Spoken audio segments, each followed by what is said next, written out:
Post Bitcoin, Bitcoin is going to Mars.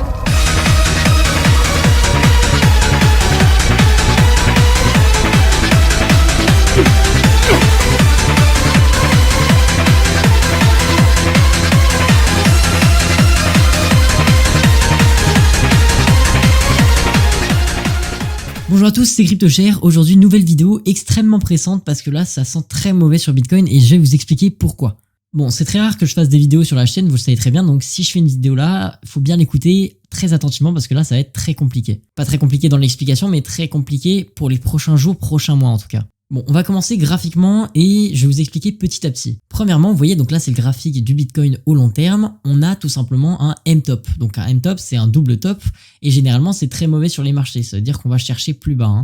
Bon, là, je vous fais pas un dessin. Si on redescend à 13 000, ça m'étonnerait quand même. On va dire qu'il y a une faible possibilité. Par contre, c'est tout à fait possible qu'on redescende ici, dans les alentours des 28 900. Il y a plusieurs théories qui le confirment et je vais vous expliquer pourquoi cette théorie peut se confirmer très très rapidement. Déjà, on est dans un canal qui généralement se casse à la baisse. Alors c'est rare qu'on les casse aussi vite à la baisse, mais tout est possible en crypto. Alors option 1, on va chercher les 67 000 dans le prochain mois, donc avril-mai, ça veut dire qu'on est tout vert. Si on n'est pas vert avril-mai, vous savez qu'on est dans la merde, parce que là on est censé avoir un rebond, à peu près identique à celui-là, ou un petit peu plus long, parce que les cycles sont plus longs. Mais en tout cas, on n'est pas censé casser. Là actuellement, on est plus en train de casser qu'autre chose, on n'a pas de volume, on n'est pas en train de croiser sur les MACD, et on n'est pas non plus sur les récits, on n'est pas super bullish, vous voyez, hein, quand la courbe jaune est au-dessus de la courbe violette, ça veut dire que c'est pas du tout positif. Ensuite, la chose la plus dangereuse, et là je vous l'ai averti sur Discord, donc Discord ici, je vous envoie toutes les infos, je vous l'ai envoyé très vite dès que je l'ai su. Vous voyez qu'ici, hop, on a 1500 bitcoins qui ont été retirés de la part de ce wallet. Alors on m'a demandé est-ce que ça impacte directement le prix? En soi oui, mais c'est pas ça le problème, parce que j'ai envie de te dire 66 millions de bitcoins, enfin 68 millions d'euros ou de dollars, peu importe, de bitcoin de retirer, c'est pas énorme. Je veux dire, ça fait même pas 1%, hein. C'est vraiment ridicule. Donc ça, c'est pas trop grave. Non, ce que je veux dire, c'est que ce multimilliardaire, parce qu'il est quand même à près de 5 milliards de dollars en bitcoin, il a retiré 1500 bitcoins. Et le problème, c'est que j'ai envie de vous dire, ce mec-là, il doit savoir quelque chose, parce que à chaque fois qu'il a retiré, déjà c'est pas très souvent, à chaque fois qu'il a retiré, on regarde là, le top c'est en 2021, donc en novembre, le 9 novembre 2021 précisément, donc on va sur la courbe du bitcoin, on va chercher le 9 novembre 2021, et le 9 novembre 2021, surprise, il est tout en haut, il est vraiment tout au top là, ici. Donc il a vraiment vendu le all-time high. Donc vraiment très très bon call là-dessus. On peut aller voir plus bas, vous pourrez voir plus bas, je vous mets également dans la description, vous pourrez voir par vos propres yeux. Mais ici par exemple, on a en octobre, le 13 octobre 2021, on voit qu'il a encore vendu. Alors si on retourne au 13 octobre, voilà, c'est à peu près là, donc c'est quasiment au top également. Après vous pourrez me dire peut-être qu'il achète pas au bon moment. Donc hop, on va voir où est-ce qu'il a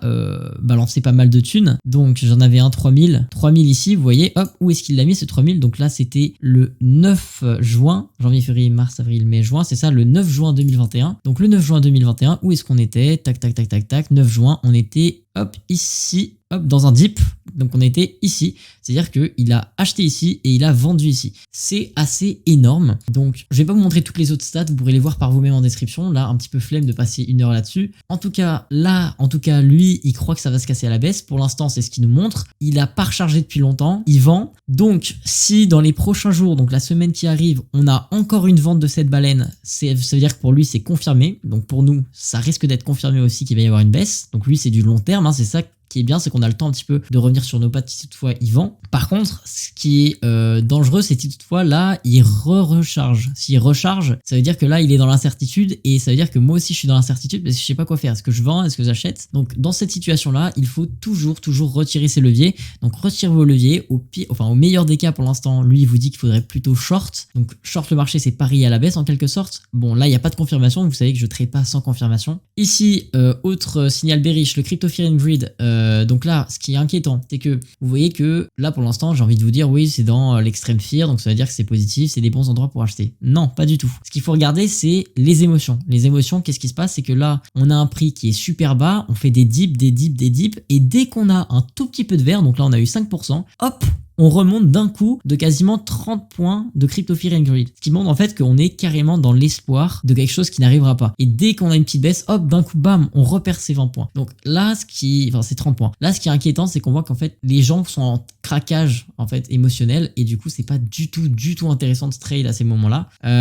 Donc, autre chose, donc Bitcoin Investor Tool, là, vous pouvez trouver ce graphique sur Look into Bitcoin. Donc intéressant, à chaque fois qu'on passe en dessous ou qu'on touche la ligne verte, c'est une bonne zone d'achat, et à l'inverse, quand on touche la ligne rouge ou qu'on traverse la ligne rouge, ça veut dire que c'est une bonne zone pour vendre. Si on regarde et qu'on se repère ici sur la zone d'achat prioritaire, c'est les 32 000. Sauf que, je vous l'ai dit, la plupart du temps, c'est un petit peu en dessous. Donc si on redescend, je pense que ça nous approche autour des 25 000 au plus bas. Ça peut même descendre un petit peu plus, peut-être autour des 20 000. Alors là, c'est pas très précis, hein, je le fais vraiment au visuel. Si on utilise un autre indicateur qui peut nous aider, pareil, donc ligne orange, quand on est dessous, c'est négatif. Quand le cours est sous la ligne orange, c'est pas très positif parce que ça veut dire qu'on va la tester en tant que résistance. À l'inverse, si on est au-dessus, c'est très positif. Là, on est en dessous, donc c'est pas positif du tout. On a bien cassé. Hein. Et après, hop, on voit que la résistance est à 46 000 $, donc on l'a pas encore touché. Et pour l'instant, on est encore en train de s'enfermer un petit peu plus. Si on regarde au niveau des périodes d'accumulation, vous voyez que là, on est resté très longtemps là-dessous et on s'est bien cassé la gueule longtemps avant de revenir. Là, et ça peut faire très bien la même chose. Ici, pareil, ça a fait la même chose. Ici, là aussi. Donc voilà, là, c'est du long terme. J'ai un petit peu la flemme de compter combien il y a de périodes, mais vous voyez qu'il ne doit pas y en avoir beaucoup, 10 au maximum. Période, ça veut dire qu'une phase de montée, une phase de descente, une phase de montée, chaque fois que ça perce le cours en fait. Bref, donc là pour l'instant pas très positif. Au niveau logarithmique, alors j'aime pas trop cette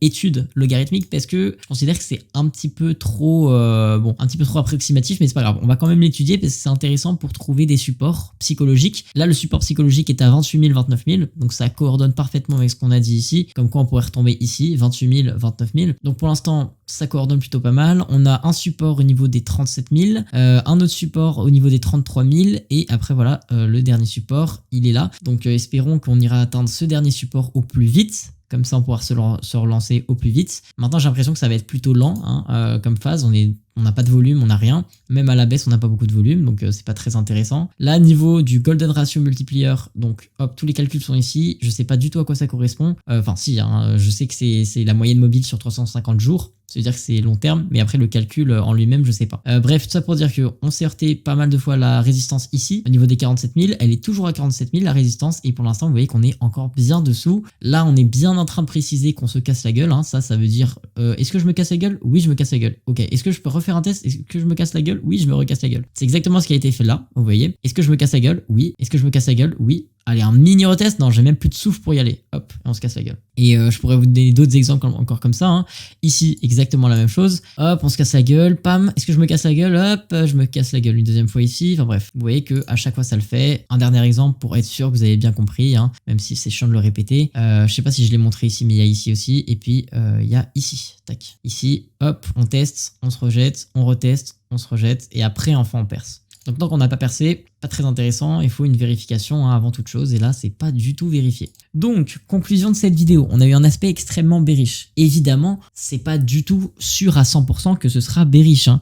Pour l'instant, moi mon approche est très bearish, j'avoue. J'avoue que je suis pas du tout bullish sur ce marché actuellement, d'une part à cause de la question géopolitique, qui en ce moment, c'est l'explosion. Il y a juste une autre méthode pour connaître un petit peu comment va le marché, c'est de regarder le cours du gold, donc l'or. L'or, vous voyez que là, elle est en train clairement de monter à fond. Hein. Bon là, il y a un double top, peut-être ça va se casser la gueule, mais là, il y a quand même une grosse hausse de l'or, alors que c'est pas habituel. Et c'est une valeur refuge. Bitcoin n'est pas une valeur refuge, c'est un asset à risque. Il faut arrêter de se mettre cette idée dans la tête. Pour l'instant, c'est pas une valeur refuge, bien que on explique que les Russes et les Ukrainiens en achètent parce que patati patata. En attendant, ça reste pas moins un asset à risque, c'est pas une valeur refuge. Quoi qu'il en soit, j'essaie de pas trop me contredire dans mon discours parce que c'est un peu aussi une valeur refuge, mais j'ai pas trop envie de rentrer dans le débat, peu importe. On regarde le CAC 40 et là, par contre, il n'y a pas photo, le CAC 40, lui, il se casse bien la gueule. Hein. Puis ça fait plus d'une semaine. Tac, on a fait moins 17% sur les marchés, c'est énorme. En plus, c'est une bougie pleine, là, que vous voyez. C'est pas du tout une flèche, enfin, c'est pas une mèche qui a été ravalée. Là, c'est une bougie pleine. Qu'est-ce que ça veut dire, une bougie pleine? Ça veut dire que à tout moment, on descend ici. Hein. À tout moment, il n'y a aucun problème. Là, on s'en bat les couilles, on peut descendre encore bien plus bas. Pourquoi? Parce qu'il n'y a aucun signe de force, mais aucun. Et encore plus, je dirais même qu'il y a encore des signes bearish, parce que là, on a des tops de marché, plus on est en haut du nuage. Donc là, normalement, c'est censé baisser selon mon indicateur. D'ailleurs, indicateur en description, si vous voulez l'acheter, il y a 30% de rabais avec mon code Faraway, bref. Ici, pareil, super bearish, on est pile poil sur la résistance, enfin sur le support, donc j'espère qu'on va rebondir dessus, sinon ça part très loin. Et puis voilà, inutile de parler des autres crypto-monnaies, de toute manière, c'est Bitcoin qui lead le marché, et ça, vous le savez.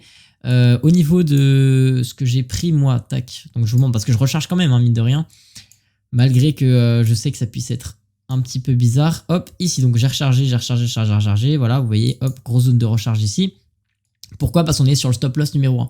Donc malgré tout, au cas où ça reparte, j'ai des réserves ici. Attention, c'est pas du tout des grosses réserves, hein. C'est des petites réserves de portefeuille que j'ai fait dans les derniers mois. Mais il faut bien se dire que les plus grosses réserves, moi je les mettrais plus bas, au niveau des 28 000. Et puis potentiellement plus bas encore, parce que c'est possible qu'on aille encore plus bas, hein. Bref, tout ce que vous voyez là, c'est un M-top, encore un top de marché qui fonctionne pas. On n'est pas spécialement en haut d'un range, hein. J'ai ce graphique, non c'est pas celui-là, j'ai ce graphique là. Non même pas, attendez, hop c'est celui-là. Oui, on a l'impression qu'on est en haut d'un range. En fait, hein, c'est juste qu'on se heurte à une résistance. En réalité, parce que là, il n'y a pas de range au niveau du bas. On a fait un seul test. Pour l'instant, c'est pas super fameux. Donc, à moins qu'on aille retest ici la Fibonacci ou ici la trendline de long terme, pour l'instant, je reste toujours bearish. J'attends de voir avril-mai comment ça se passe. Parce qu'encore une fois, si avril-mai est full vert, alors là, ça veut dire qu'on a une reprise haussière. C'est plutôt intéressant. Parce que tout simplement, en monthly, hop, donc si je remets en monthly, ça voudrait dire qu'on aurait un rebond ici. Donc, qu'on aurait une petite reprise. Donc là, ok, ouais, ce serait intéressant. C'était plus intéressant sur celui-là, voilà. Donc là, on aurait un rebond. Ok, ça rentre très bien dans mes stats, c'est parfait. Bah, par contre, autant vous dire que pour l'instant, c'est pas du tout le cas. Bref, je voulais vous avertir là-dessus parce que quand même, je vois beaucoup de vidéos de youtubeurs qui disent il faut se tenir ce support, ça a l'air très bullish. Je vois des pubs eToro qui me disent selon nos traders, c'est le bon moment d'investir. Mon cul, c'est du poulet. Donc, en tout cas, partez du principe que le but des exchanges, c'est vous faire perdre de l'argent parce que derrière un de vos trades, il y a toujours un gagnant, hein. Tout le monde ne va pas gagner dans le meilleur des mondes. Ce qui se passe, c'est que quand vous allez faire par exemple du levier, vous allez parier à la hausse, il y a quelqu'un qui derrière parie à la baisse. Vous faites en fait un genre de prêt à l'exchange qui va s'occuper de faire la transaction. En fait, c'est juste un intermédiaire. Mais au fond, vous pariez une personne contre une autre personne. Et donc, il y a toujours quelqu'un qui gagne de l'argent. Et rappelez-vous que les exchanges, si aujourd'hui CZ est l'un des milliardaires les plus jeunes du monde, c'est bien qu'il a compris comment se faire de la thune un max. Pareil pour le président de TH. Bref, quoi qu'il en soit, faites très attention à vous et n'oubliez pas, ne croyez pas tout ce que vous voyez, même ce que je dis dans cette vidéo, c'est encore une fois à prendre des pincettes, c'est mon analyse personnelle, c'est pas un conseil en investissement, c'est un conseil d'amis, on va dire ça comme ça. Mais en tout cas, c'est certainement pas un truc à prendre au pied de la lettre. Parce qu'encore une fois, comme je l'ai dit, moi j'ai pas du tout vendu, je garde encore des positions au cas où. Et je suis pas du tout un professionnel, je suis un amateur. Maintenant que tous les disclaimers ont été faits, prenez soin de vous. Salut tout le monde, c'était CryptoShare, à bientôt.